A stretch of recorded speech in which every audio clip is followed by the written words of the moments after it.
आज हम बात करेंगे वेनेजुएला के अपदस्थ राष्ट्रपति निकोलस मादुरो की, जो इस समय अमेरिका में कानूनी लड़ाई का सामना कर रहे हैं।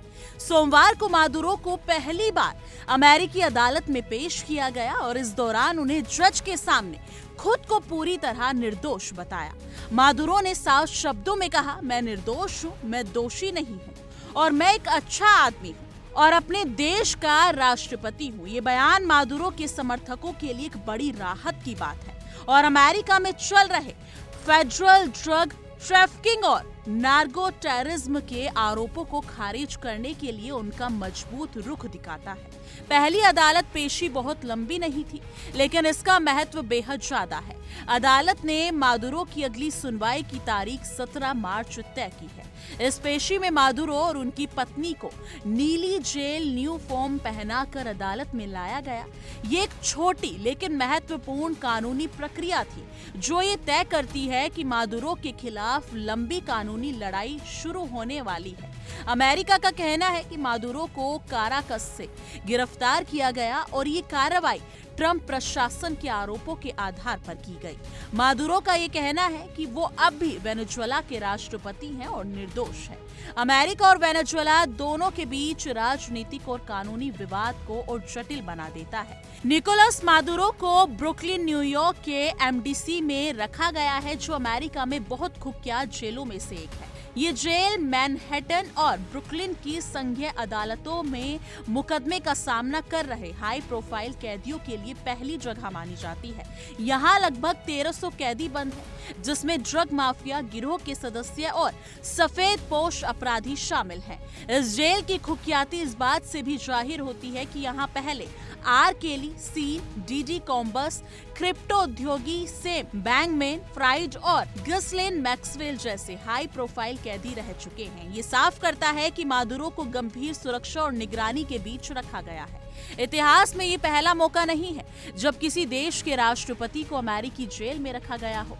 मादुरो से पहले होंडुरास के पूर्व राष्ट्रपति जुआन को इसी जेल में रखा गया था। उन पर अमेरिका में सैकड़ों टन कोकीन की तस्करी का मुकदमा चला था। उन्हें दोषी ठहराए जाने के बाद 45 साल की सजा दी गई, लेकिन दिसंबर में राष्ट्रपति डोनाल्ड ट्रंप ने उन्हें माफी देकर रिहा कर दिया था।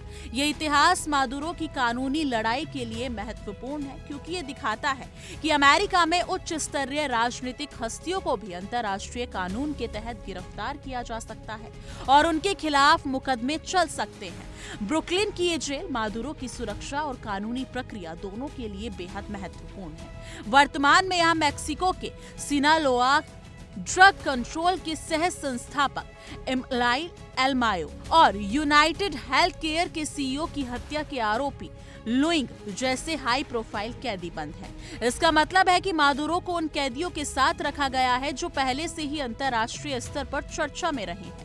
ये जेल न केवल मादुरो की सुरक्षा सुनिश्चित करती है, बल्कि अमेरिका की कानूनी ताकत और राजनीतिक संदेश भी देती है। ये वो उच्च स्तरीय मामलों में सख्ती से कदम उठा सकता है। वेनेजुएला में मादुरो के समर्थन उन्हें अब भी देश का वैध राष्ट्रपति मानते हैं। उनके समर्थक कहते हैं कि मादुरो की गिरफ्तारी एक राजनीतिक साजिश है और इसका मकसद वेनेजुएला की सरकार को अस्थिर करना है।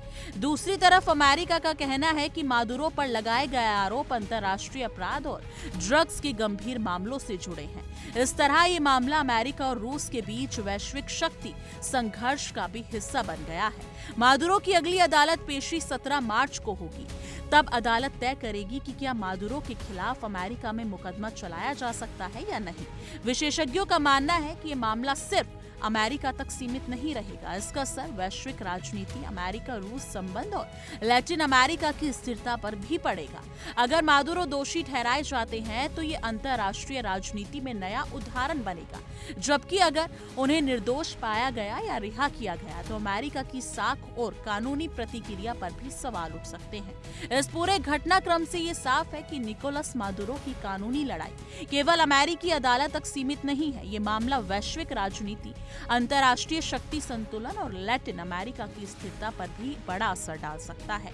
आने वाले महीनों में मादुरो की अदालत पेशी और कानूनी रणनीति पूरी तरह से दुनिया की निगाहों में रहेगी। लेकिन इस मुद्दे पर आपकी क्या कुछ राय है? कमेंट सेक्शन में अपनी राय जरूर साझा कीजिएगा।